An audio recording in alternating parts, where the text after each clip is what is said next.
you describe yourself as a design curator, and I think because we consider ourselves in Dorian Destinations travel curators, right?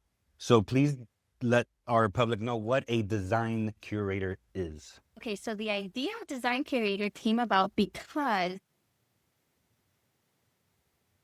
I work well with many things. So I make everything beautiful.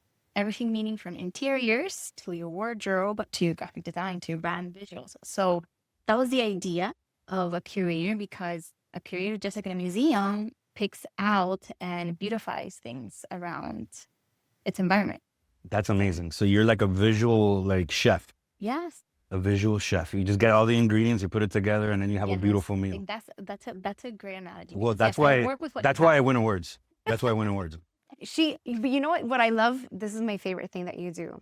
So if you want like a branding, not only does she do your website, but you are part of that branding too. All of your colors, your emails, your website, like to me, you embed everything. And that to me, I love, Thank you. you know, I think Thank you.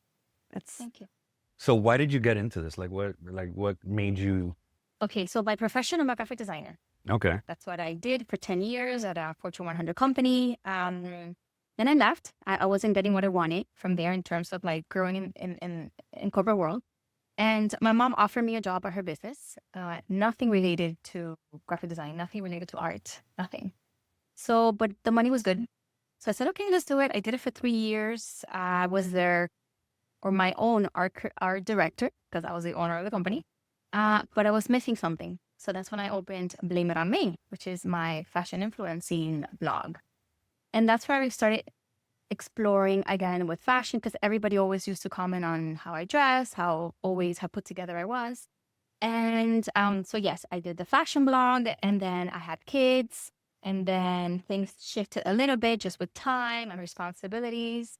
And then I was like, okay, I think I'm in another season. Thank you. you're Of welcome. my life. I don't want to do influencing anymore. I want to do more, because people will reach out to me saying, how do you do what you do? And pretty much my business coach, convinced me that I need to go beyond influencing and actually go to people's houses and influence them one-on-one instead of through the computer.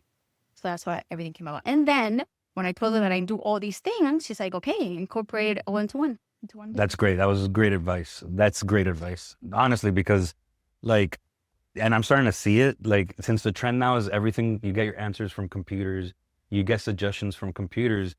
Believe it or I believe everything is cyclical, right? So I believe that people are not going to want that, right? Like now they're going to want that human touch, that human, recommendation, that perception, Personalized. right? Personalized.